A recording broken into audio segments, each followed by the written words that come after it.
badan ee Sooriyada la inoogu maartay noogu soo dhaweeyeen aad iyo aad idinkaga mahad celinayna waxaan leenahay ajri xasanaad Allah idinka siiyo waana ku faraxsanahay inaan ka soo qayb galno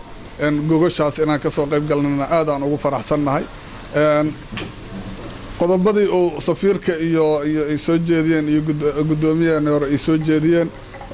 runtii waxa way aan iskaashano meesha aan macnaheeyo ka soo qaadayna waxa way aan iskaashano labadan beelood waa dadkii gobolka Banaadir deganaa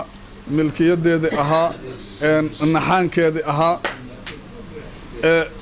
u baahnaa in magaalada nabadgelyadeeda iyo horumarkeeda ay ka shaqeeyaan in la iska kaashado arrintaas aad iyo aad aan u soo dhaweynaynaa waana idinku garab taagannahay muduloodna garabkiina ka dayaysiin insha Allah taala sidaan noogu baahan tihiin sida walaalihiin mudulood u tawdeen oo ugu baahantiina annagana walaalihiin Banaadir ugu baahannahay waxaan leenahay aad iyo aad xilli ku habboon oo maartay aad iyo aad gobolka macnihi horumar iyo dhaqdhaqaaq ay ka jiraan oo maartay beelaha deegaanka inay ka tashadaan ay tahay ay ku soo aaday waxaan leenahay iyadoo laftirkeeda waxa ah maartay arrin iraado Ilaahay ah oo aad iyo aad u wanaagsan waqtiga ay ku soo beegantay marka waxaan leenahay Ilaahay tawfiiqda maartay hanagu waafajiyo tan kale waxaan soo dhaweynaynaa insha Allah sida sheegteen sanadahan lama baran dad isku yimid oo dhahayo beelo qadsanaa jiro oo dhaxdeena ku jiro waxaan rabnaa in banaanka la soo dhigo wax cusub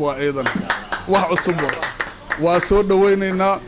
waqtigan Soomaaliya laguma baran ninkii wax ka maqayn hore looga sii socon jiray iska sabar adaa sabarku corona la dhigi jiray laakiin meesha maanta ka maqalno 49 qabiil iyo ka badan oo la diiwaan galiyay oo gobolka Banaadir oo reer Banaadir gaar ahaan si ah